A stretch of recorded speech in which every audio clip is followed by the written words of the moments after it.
My dear student, welcome to our digital platform Aravalli education. आज के इस वीडियो में मैं आपको आज आपका नवोदय विद्यालय की कक्षा 9वीं के लिए जो एंट्रेंस एग्जाम हुआ था, यानी कि आज 8 फरवरी को आपका जो एग्जाम हुआ था नवोदय विद्यालय का, उसकी जो आंसर की है उसका सॉल्यूशन है वो मैं इस क्लास में आपको बताऊंगा। तो आप चैनल पर नए हैं तो चैनल को सब्सक्राइब कर लीजिए। उसके बाद मैं आपको इसका सॉल्यूशन बताना स्टार्ट करता हूँ। So let's start solution. देखते हैं सॉल्यूशन। आपका ये पेपर था, पेपर में आपका जो सेक्शन फर्स्ट था, सेक्शन फर्स्ट हिंदी से रिलेटेड था, जिसमें फर्स्ट क्वेश्चन था सावन हरिना भादो सुखे इस लोकोक्ति का अर्थ है। तो इसका सही उत्तर है वो है आपका ऑप्शन सी, यानी कि सदा एक रस रहना। ठीक है, नेक्स्ट है आगे आपका दूसरा क्वेश्चन है कि हाथ बटाना का अर्थ है। तो इसका जो सही उत्तर है वो है ऑप्शन बी, सहायता करना। मैं डायरेक्ट शॉर्ट में आपको आंसर बताते चलूंगा, आप अपने आंसर की के साथ में इसको मिलान करके देख सकते हैं कि आपके कितने सही हो रहे हैं। ठीक है, तो ज़्यादा मैं डीप नहीं रहूंगा, डायरेक्ट आपको डायरेक्ट आंसर बताता जाऊंगा। ठीक है, नेक्स्ट आपका तीसरा क्वेश्चन, थर्ड नंबर क्वेश्चन है वह आंधी के समान आई तूफान सी चलेगी, उपयुक्त वाक्य का भेद है। तो ये कौन से टाइप का है? तो ये है आपका मिश्र वाक्य, यानी कि ऑप्शन सी है वो बिल्कुल इसका सही उत्तर रहेगा। नेक्स्ट है आपका कुछ प्रश्न नंबर 4, आमरण शब्द में समास है। तो आमरण शब्द में समास कौन सा है? तो इसमें है आपका ऑप्शन नंबर सी है वो इसका सही उत्तर रहेगा, अव्ययी भाव समास। अगला क्वेश्चन है आपका क्वेश्चन नंबर 5। जो प्रश्न नंबर 5 है, जो व्यक्ति किसी के उपकार को मानता हो उसके लिए कौन सा शब्द उपयुक्त है? तो इसके लिए एक वर्ड में उत्तर देना था, तो वो है इसका सही उत्तर है वो आपका ऑप्शन अ, यानी कि ए कृतज्ञ है वो इसका सही उत्तर है। नेक्स्ट है आपका अगला क्वेश्चन है क्वेश्चन नंबर 6। जो प्रश्न नंबर 6 है, नीचे दिए गए शब्दों में से कौन सा शब्द कमल का पर्यायवाची नहीं है? कमल का पर्यायवाची शब्द नहीं है, वो आपको इसको आंसर करना था। तो क्वेश्चन नंबर 6 का जो प्रश्न नंबर 6 का सही उत्तर है वो है आपका ऑप्शन ए जलद। ये जल का विषय कमल का नहीं है, ये है आपका बादल का। ठीक है, अगला आपका प्रश्न है प्रश्न नंबर 7। स्वाधीन का विलोम है, तो स्वाधीन का विलोम है पराधीन, यानी कि ऑप्शन सी है वो इसका सही उत्तर रहेगा। अगला आपका प्रश्न है प्रश्न नंबर 8। प्रश्न नंबर 8 है रस शब्द में या जोड़ने पर शब्द बनेगा। तो इसमें आपका सही उत्तर रहेगा वो रहेगा आपका रसिया, यानी कि ऑप्शन सी है वो इसका बिल्कुल सही उत्तर रहेगा। अगला आपका प्रश्न है प्रश्न नंबर 9। निम्नलिखित में से कौन सी वर्तनी शुद्ध है? तो इसमें जो सही उत्तर रहेगा वो रहेगा आपका ऑप्शन डी, यानी कि ऐतिहासिक है वो बिल्कुल इसका सही उत्तर है। अगला आपका प्रश्न है प्रश्न नंबर 10। सैस्व शब्द से किस प्रकार की संज्ञा का बोध होता है? तो इसका जो सही उत्तर है वो है आपका ऑप्शन बी, यानी कि भाववाचक संज्ञा का बोध होता है। ठीक है, अगला है आपका अगला पैसेज था। तो ये आपका पैसेज था यहाँ से लेकर के, ये सत्संग से लेकर के ये पैसेज था। मैं तो पैसेज को पढ़ूंगा नहीं, आप पैसेज देख लेना, आपने देख भी लिया होगा। मैं डायरेक्ट इसके सॉल्यूशन पे आपको लेके चलता हूँ। तो यहाँ तक आपका पैसेज था, और इस पैसेज के अकॉर्डिंग आपका जो फर्स्ट है सॉरी 11 क्वेश्चन है कि रामानंद जी का पैर सीढ़ियों पर लेटे कबीर पड़ पड़ा तो क्या हुआ? तो इसका सही उत्तर है वो है आपका ऑप्शन सी, यानी कि रामानंद के मुंह से राम राम निकल पड़ा। आप पैसेज पढ़ के देख सकते हैं, यही इसका उत्तर बिल्कुल सही है।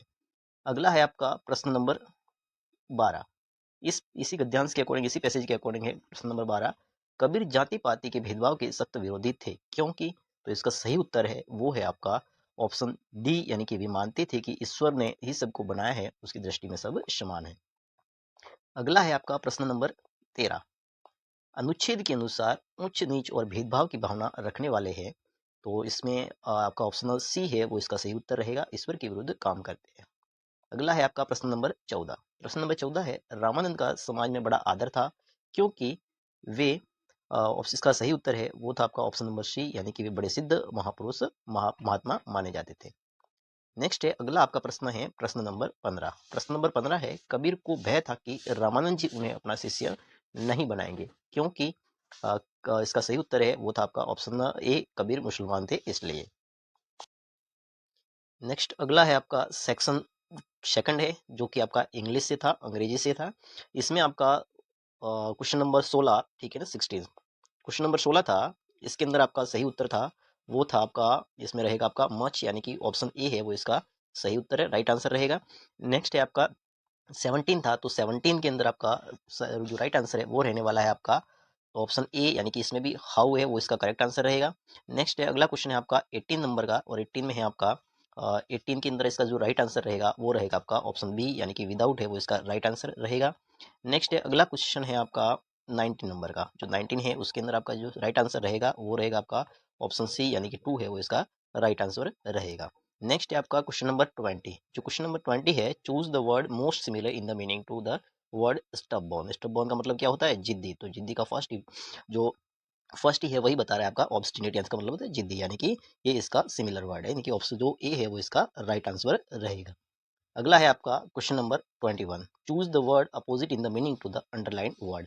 ही dropped the letter into the mail box. तो ड्रॉप्ड का मतलब होता है गिराया, तो गिराया का उल्टा हो जाएगा आपका लिफ्टेड, यानी कि उठाया, यानी कि ऑप्शन सी है वो इसका राइट आंसर रहेगा। अगला है आपका क्वेश्चन नंबर 22। जो क्वेश्चन नंबर 22 है, which of the following option correctly change the sentence into passive voice. Passive voice के अंदर आपको चेंज करना था। तो आपका सेंटेंस था, if you want to enhance the taste of your cold coffee add a scoop of vanilla ice cream to it. तो इसका सही उत्तर रहेगा वो था आपका ऑप्शन ए, यानी कि वो यही इसका राइट आंसर रहेगा। If a scoop vanilla ice cream is added to a cold coffee is the taste is enhanced. Okay, next है आपका, अगले क्वेश्चन में था क्वेश्चन नंबर 23। लेकिन इससे पहले direction, which option feel best to fill in the blanks. Question 23 से 25, यहाँ पे फिल इन द ब्लैंक जो बेस्ट है उसको भरना था। तो इसके अंदर आ जाएगा, he as well as his friend going to win the medal today. ठीक है ना, तो यहाँ पे आपका जो सब्जेक्ट वर्ब एग्रीमेंट से था, तो एज वेल एज आया है, तो जिसका फर्स्ट सब्जेक्ट रहेगा उसी अकॉर्डिंग है। तो फर्स्ट सब्जेक्ट इसका सिंगुलर है, तो singular subject always take singular verb है, इसका मतलब है यहाँ पे रहेगा आपका इज, इसका सही उत्तर रहेगा। ठीक है, अगला है आपका question number 24। Rashmi is blanks than any other girl in the class. तो यहाँ पे देन लगा है, तो देन का मतलब कंपेरेटिव डिग्री, तो कंपेरेटिव डिग्री है, टॉल तो होती नहीं है, ठीक है ना, टॉल से सॉरी पॉजिटिव डिग्री है, टॉलर है, इसका वो राइट आंसर रहेगा, यानी कि कंपेरेटिव डिग्री रहेगा पर टॉलर, यानी कि ऑप्शन बी है वो इसका राइट आंसर रहेगा। नेक्स्ट है आपका अगला क्वेश्चन है क्वेश्चन नंबर 25। जो क्वेश्चन नंबर 25 है उसके अंदर आपका जो सही उत्तर रहेगा कि I think Chinese and Japanese are the two of the most difficult. तो यहाँ पे आ जाएगा द आया है, तो यहाँ पे सुपरलेटिव डिग्री आ जाएगा, द मोस्ट डिफिकल्ट, यानी कि ऑप्शन बी है वो इसका राइट आंसर रहेगा। नेक्स्ट है आपका choose the one word substitute for the following expression. One who is all powerful, यानी कि वो जो शक्तिमान है उसको क्या कहते हैं? तो उसी को बोलते हैं ओमनी प्रेजेंट, यानी कि भगवान जो सर्वशक्तिमान है। ठीक है, ओके, तो इसका वो राइट आंसर रहेगा, वो रहेगा ऑप्शन ए। अगला था आपका कि select the alternative which best express the following sentence into indirect speech. यहाँ पे इंडायरेक्ट स्पीच से था, तो यहाँ पे इसका जो राइट आंसर रहेगा वो रहेगा आपका ये क्वेश्चन कौन सा है? ये क्वेश्चन है आपका 27, ठीक है ना, 27। तो इसके अंदर राइट आंसर रहेगा वो रहेगा आपका ऑप्शन डी, यानी कि जो ऑप्शन डी है वो इसका राइट आंसर रहेगा। ठीक है, आप देख सकते हैं। अगला क्वेश्चन है आपका क्वेश्चन नंबर 28। लेकिन यहाँ पे डायरेक्शन है कि read the following passage correct carefully and answer the question number 28 to 30। यहाँ पे एक पैसेज था, इस पैसेज के अकॉर्डिंग आपको आंसर करने थे। तो इस पैसेज के अकॉर्डिंग जो फर्स्ट आपका क्वेश्चन था 28 नंबर का, जिसमें था हाउ वाज सीता हेल्प्ड, जिसमें दो ऑप्शन थे, the boy caught hold of the branch, और दूसरा था he give his hand to Sita. तो इसका जो राइट आंसर था वो था आपका ऑप्शन बी, यानी कि फर्स्ट तो सही रॉन्ग है, लेकिन फर्स्ट सेकंड वाला है वो राइट है। अगला है आपका इसी पैसेज के अकॉर्डिंग 29 नंबर का, what did the boy do with the tree. ठीक है ना, तो इसके अंदर आ जाएगा आपका he pushed it away with his foot, यानी कि ऑप्शन जो फर्स्ट है वो बिल्कुल सही रहेगा, ए ऑप्शन इसका राइट आंसर है। नेक्स्ट है आपका 13 नंबर का, हु हेल्प्ड सीता। तो सीता की हेल्प किसने की थी? अब बॉय, यानी कि ऑप्शन सी है वो इसका राइट आंसर रहेगा।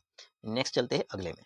तो अगला आपका सेक्शन था सेक्शन नंबर थर्ड, और सेक्शन नंबर थर्ड था वो आपका मैथमेटिक्स का था, गणित का था। तो देखते हैं गणित का सॉल्यूशन। तो इसमें आपका जो था कि आपको जो अल्टरनेटिव चूज द अल्टरनेटिव था, यानी कि करेक्ट ऑप्शन बनना था, एमसीक्यूज थी। देखते हैं इसमें 31 का है आपका, 31 में रहेगा आपका x plus y square minus 4xy बराबर है। तो ये इसका जो सही आंसर था वो था आपका ऑप्शन नंबर जो डी है वो इसका राइट आंसर था, यानी कि एक्स माइनस वाई स्क्वायर इसका राइट आंसर रहेगा, बिल्कुल सही उत्तर है।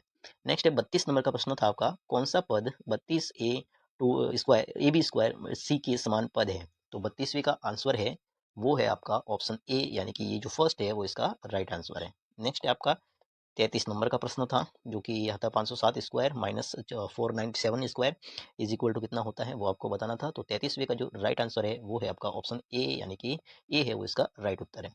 अगला प्रश्न है आपका 34 नंबर का, जब किसी साइकिल के मूल्य में 20% की कमी होती है तो साइकिल की बिक्री 20% बढ़ जाती है, दुकान की कुल बिक्री में क्या अंदर आता है? तो 34 का जो राइट आंसर था वो था आपका ऑप्शन नंबर ए, यानी कि 4% की कमी आएगी। अगला आपका प्रश्न है 35 नंबर का, 35 नंबर प्रश्न है आपका, 800 रुपये पर 5% वार्षिक की दर से 2% का चक्रवृद्धि ब्याज निकालिए। यहाँ पे कंपाउंड इंटरेस्ट निकालना था, तो जो 35 का सही उत्तर रहेगा वो था आपका ऑप्शन ए यानी कि 82 रुपये। ठीक है। अगला आपका प्रश्न था प्रश्न नंबर 36। ठीक है ना। प्रश्न नंबर 36 था, एक थैले में 4 लाल गेंद, 2 पीली गेंदें और सभी गेंद हर तरह में एक समान है। केवल उनके रंगों के अलावा इस थैले में एक गेंद थैले के अंदर बिना देखे निकाली जाती है। इस गेंद के लाल होने की प्रोबेबिलिटी क्या है, प्रायिकता क्या है? तो 36 के अंदर सही उत्तर था आपका ऑप्शन बी यानी कि 2/3/4, 2/3।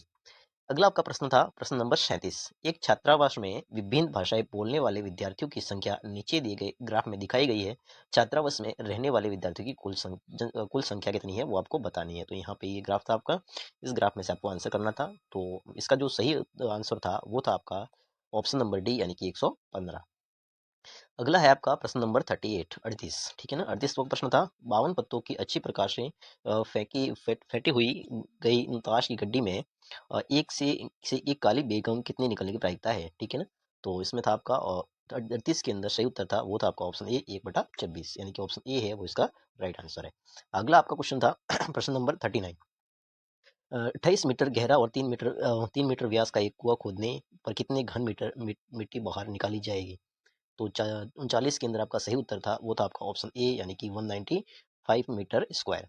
अगला आपका प्रश्न था प्रश्न नंबर 40, जो कि प्रश्न नंबर 40 था आपका, 5 वर्ष बाद एक पिता की आयु उसके पुत्र की आयु की 3 गुनी होगी। 5 वर्ष पहले पिता की आयु उसके पुत्र की उस समय की आयु की मान 7 गुनी होती। पिता की वर्तमान आयु वर्षों में है। तो इसका सही उत्तर था वो था ऑप्शन नंबर डी यानी कि 45 वर्ष।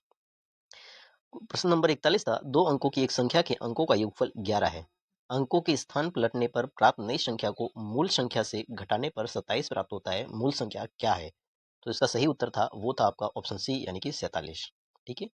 अगला आपका प्रश्न है प्रश्न नंबर 42। जो प्रश्न नंबर 42 था कि 4a² plus 9b² minus 16x² minus 12ab के गुणनखंड है। तो इसका सही उत्तर था वो था आपका 2a minus 3b minus 4c और 2a minus 3b plus 4c यानी कि सी है इसका सही उत्तर है। अगला प्रश्न था आपका 43 नंबर का, इसमें आपको इसको सरल करना था। तो इसका जो सही उत्तर था वो था आपका ऑप्शन नंबर सी यानी कि ये वाला आपका इसका सही आंसर है 259 डिवाइडेड बाय 492। ठीक है। अगला है आपका प्रश्न नंबर 44। यहाँ पे आपको स्क्वायर क्यूब रूट निकालना था इसका। तो इसका सही उत्तर था वो था आपका 44 के अंदर था डी यानी कि ये आपका सही उत्तर -3/4। अगला आपका क्वेश्चन था 45 नंबर का, निम्नलिखित में से कौन सी संख्या 0027 का घनमूल है। यहाँ पे आपको बताना था क्यूब रूट। तो इसका जो सही उत्तर था वो था आपका ऑप्शन सी यानी कि 0.3। ठीक है ना। अगला आपका प्रश्न है 46। प्रश्न नंबर 46, एक घनीय बॉक्स का आयतन 1.33 एक सेमी स्क्वायर क्यूब है। इस घनीय बॉक्स की भुजा की लंबाई ज्ञात करनी थी आपको। तो इसका सही उत्तर था 46 के अंदर वो था आपका ऑप्शन सी यानी कि 1.1 सेंटीमीटर।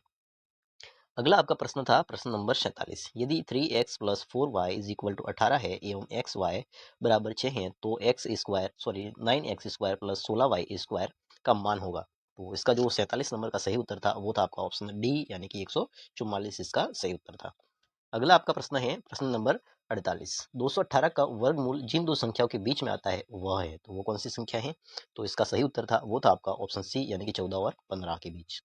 अगला आपका प्रश्न है प्रश्न नंबर 49। निम्नलिखित में से कौन सी संख्या अंक 1 पर समाप्त होती है। तो यहाँ पे 50 का एक जो सही उत्तर था वो था आपका ऑप्शन ए यानी कि 123 स्क्वायर। अगला आपका सॉरी 49 के अंदर सॉरी बी था। ठीक है ना। यहाँ पे बाय मिस्टेक एक हो गया। ठीक है। इसका था 149 स्क्वायर यानी कि 149 स्क्वायर। अगला आपका प्रश्न है 50 नंबर का। तो यहाँ पे आपका था इसका सही उत्तर था, इसको वैल्यू को सॉल्व करना था। तो इसका आपको इसका मान आएगा वो आएगा आपका 69/16 यानी कि ऑप्शन ए है वो इसका सही उत्तर है। अगला है आपका प्रश्न नंबर 51। प्रश्न नंबर 51 है, एक सम बहुभुज की 18 भुजाएं है। इस बहुभुज में एक बाह्य कोण का माप है। तो इसका 51 का सही उत्तर था वो था आपका ऑप्शन डी यानी कि 20 डिग्री।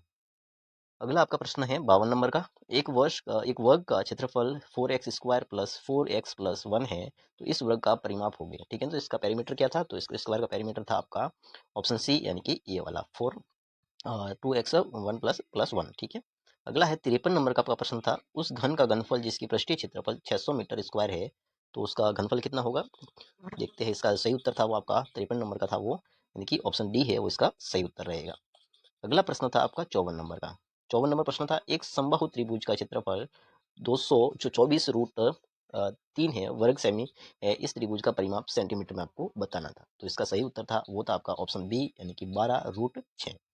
अगला आपका प्रश्न है प्रश्न नंबर 55, एक समचतुर्भुज ए बी सी डी है जिसमें कोण ए बी सी 80 डिग्री है, तो कोण सी ए डी का माप क्या है वो आपको बताना। तो 55 का सही उत्तर था वो था आपका ऑप्शन बी, यानी कि 50 डिग्री इसका सही उत्तर था।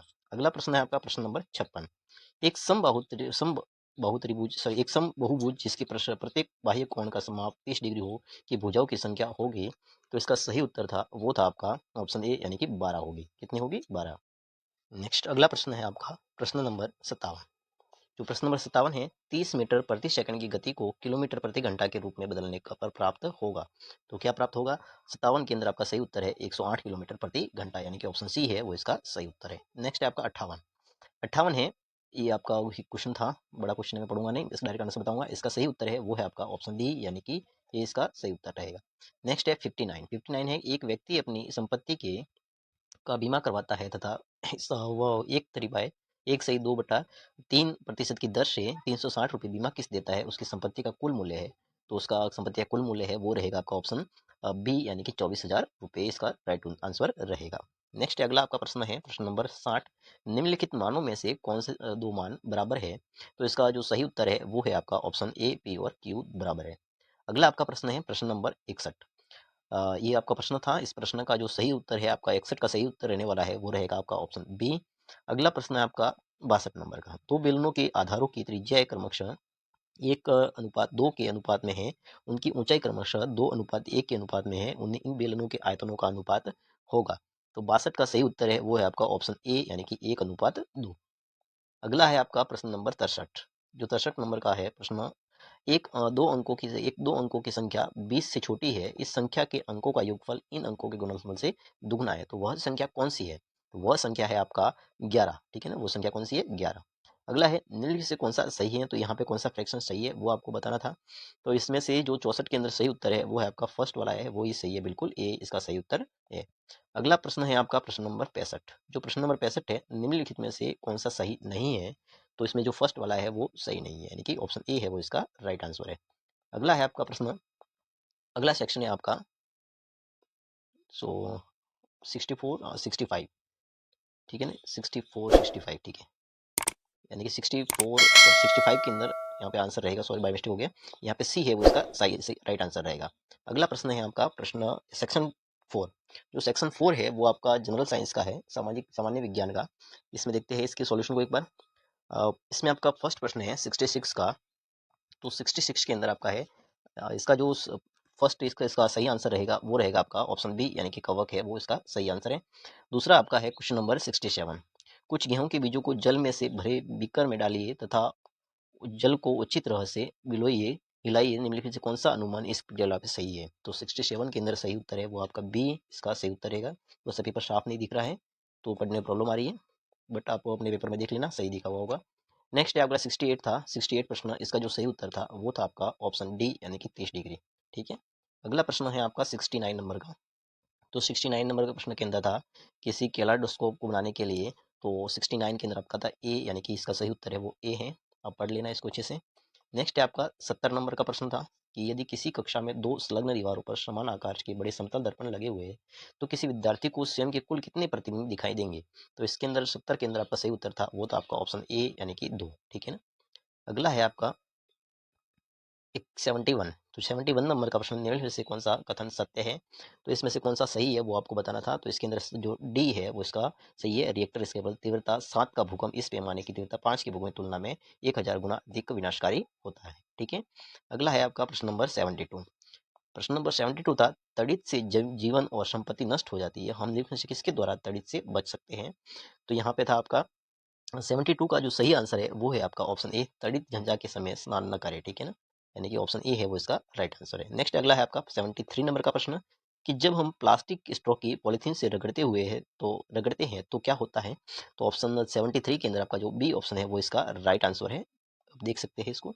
अगला है आपका प्रश्न नंबर 74। जो प्रश्न नंबर 74 है, विशेष क्षेत्रीय स्पीशीज को संकटापन्न होने से बचाने के लिए, जो विशेष क्षेत्रीय स्पीशीज होती है उनको संकटापन्न होने से बचाने के लिए संबंध में निम्नलिखित विकल्पों में से कौन सा कथन गलत है? तो यहाँ पे 74 का सही उत्तर है वो है आपका ऑप्शन ए, उनके आवासों को नष्ट करना।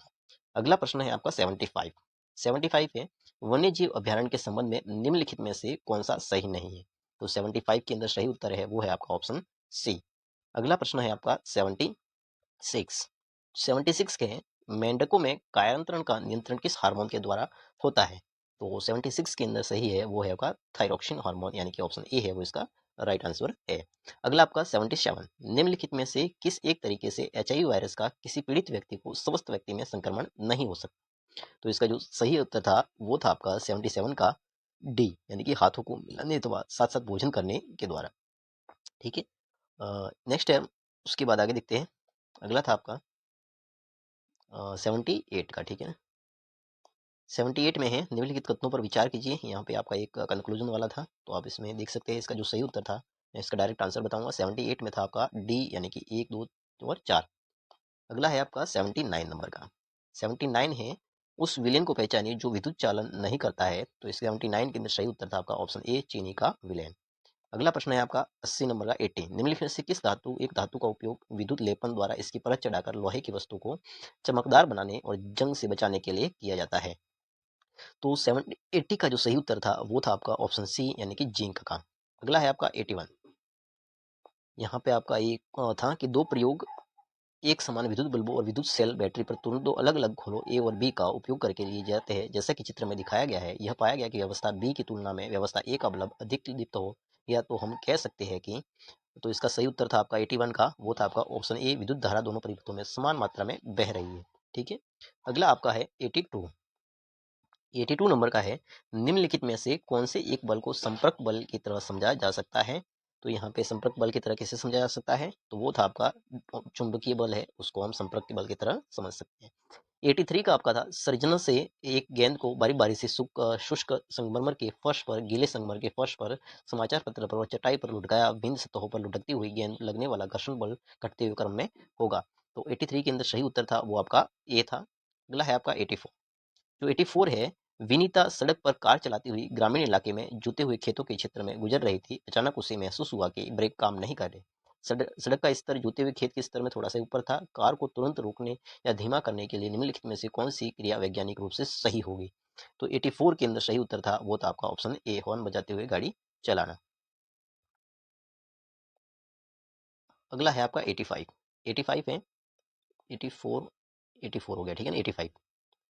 85 है आपका, किसी बल के कार्य करने के लिए आवश्यक शर्त है कि यह हमारे पास, ऑप्शन सी है वो इसका सही उत्तर है, एक दूसरे से अन्योन्य क्रिया के लिए दो वस्तुएं चाहिए। नेक्स्ट है, अगला है आपका प्रश्न नंबर 86। जो प्रश्न नंबर 86 है, सर्दियों के मौसम में कुछ लोग बंद कमरे में जिसमें जलते हुए सुलगते हुए कोयले की आग हो सो जाते हैं, फलस्वरूप उनकी मृत्यु हो जाती है। उनकी मृत्यु के कारण उत्पन्न विषैली गैस का बनना है, जो है वो कौन सी गैस है? तो वो गैस बनती है आपकी कार्बन मोनोऑक्साइड, यानी कि ऑप्शन सी है वो इसका राइट आंसर है। अगला आपका 87, निम्नलिखित ईंधनों में से किसका ऊष्मीय मान अधिकतम है? तो किसका ऊष्मीय मान अधिकतम है? तो वो रहेगा आपका पेट्रोल का सबसे ज्यादा होता है। ठीक है ना, ऑप्शन डी है वो इसका राइट आंसर। अगला है आपका प्रश्न नंबर 88, निम्नलिखित में से पेट्रोलियम के परिष्करण से प्राप्त होने वाले उत्पादों के समूह को चुनिए। तो 88 के अंदर सही उत्तर है वो है आपका ऑप्शन ए, पेट्रोल, डीजल और कोलतार। ठीक है, अगला है आपका प्रश्न नंबर 88 हो गया। ठीक है, नेक्स्ट आपका 88, 89 और 80। ठीक है, नेक्स्ट 91। 91 प्रश्न है आपका, 88 और 89 है, वो दोनों क्वेश्चन यहाँ पे छपे नहीं है मेरे पेपर वाले में, इसमें थोड़ा सा मिस हो गया। तो यहाँ पे 88 में रहेगा आपका ए, और 89 के अंदर आपका सही उत्तर था वो था सी। ठीक है, नेक्स्ट आपका 91, यीस्ट की तरह से अलैंगिक रूप से जनन करने वाला जीव है। तो इस 91 के अंदर था आपका 91, 90 भी मिस कर गया। ठीक है ना, तो 90 में भी आपका आ जाएगा डी। ठीक है, 91 के अंदर रहेगा आपका ए, यानी कि अमीबा है वो इसका राइट आंसर है। ठीक है ना, 88 के अंदर ए रहेगा, 89 में आपका सी, और 90 के अंदर रहेगा आपका डी। अगला है आपका 92। जो 92 था उसके अंदर राइट आंसर था वो था आपका बी, यानी कि 1, 2 और 4। ठीक है ना, 1, 2 और 4, यानी कि बी है इसका राइट आंसर है। अगला प्रश्न है आपका क्वेश्चन नंबर 93। 93 है, ध्वनि संचरित नहीं हो सकती। तो ध्वनि किसमें जो ट्रेवल नहीं कर सकती, तो वो देखते हैं इसके अंदर से सही आंसर है इसका वो है आपका निर्वात से होकर, ठीक है ना, वैक्यूम से ट्रेवल नहीं कर सकती। अगला है आपका ऑप्शन सॉरी क्वेश्चन नंबर है 94। 94 है आपका जल तरंग में उत्पन्न ध्वनि निम्नलिखित में से किस एक के कंपन के कारण होती है? तो इसका जो राइट आंसर है वो है आपका 94 के अंदर डी, यानी कि कटोरी या गिलास में भरे जल के ऊपर की वायु के स्तंभ के, ठीक है ना। अगला है आपका 95। जो 95 था उसका राइट आंसर है, मैं ये बड़ा सा क्वेश्चन है, आप पढ़ लेना इसको, मैं इसका आंसर बताऊंगा डायरेक्ट। तो 95 के अंदर था आपका ऑप्शन बी, यानी कि एफ डिवाइडेड बाय 2, ठीक है ना। अगला था आपका क्वेश्चन नंबर 96। जो 96 था, 96 के अंदर सही उत्तर है वो है आपका सी, यानी कि ये वाला उसका राइट आंसर रहेगा। अगला है आपका 97। 97 है पदार्थ जो ज्वाला के साथ नहीं जलता है तो उसको क्या बोलते हैं? वो है आपका बी, यानी कि पिघला मोम, ठीक है ना, वो ज्वाला के साथ में नहीं जलता है। अगला है आपका 98। जो 98 है वे सूक्ष्म जीव जो निर्जीव पौधों तथा जंतुओं के में पाए जाने वाले नाइट्रोजनी अवशिष्टों को नाइट्रोजनी यौगिक पदार्थों में परिवर्तित करते हैं, जिन पौधे द्वारा दोबारा प्रयुक्त किया जा सकता है होते हैं, तो वो होते हैं। तो इसका राइट आंसर रहेगा 98 का, तो वो है आपका सी, बैक्टीरिया एवं कवक होते हैं। अगला है आपका प्रश्न नंबर 99। 99 आपका प्रश्न है सिंचाई की वह विधि जिससे हम जल एक होते हुए नोजल से बाहर निकलकर फसल पर इस प्रकार गिरता है प्रतीत होता है जैसे वर्षा वर्षा हो रही है, तो वो कहलाता है आपका, आप सभी ने देखा होगा खेतों के अंदर, तो वो होता है आपका छिड़काव तंत्र, ठीक है ना। अगला है आपका कुछ लास्ट क्वेश्चन है, क्वेश्चन नंबर 100 था आपका, 100वां क्वेश्चन था कृष्ट खेतों भूमि में खरपतवार को हटाना आवश्यक होता है क्योंकि क्यों होता है? तो वो पौधों को उगने में सहायक होते हैं, इसलिए यहाँ पे इसका राइट आंसर रहेगा आपका फर्स्ट, यानी कि ऑप्शन ए है वो इसका राइट उत्तर रहेगा। इस तरह से मैंने आज का आपका पेपर जो नवोदय का हुआ था, तो इस तरह से आज का आपका जो नवोदय का पेपर हुआ था उसके अंदर मैंने क्वेश्चन 1 से लेकर के क्वेश्चन 100 तक सारे क्वेश्चन के आंसर है वो मैंने एकदम 100% सही बताए हैं। आप अपनी आंसर की के साथ में मेरे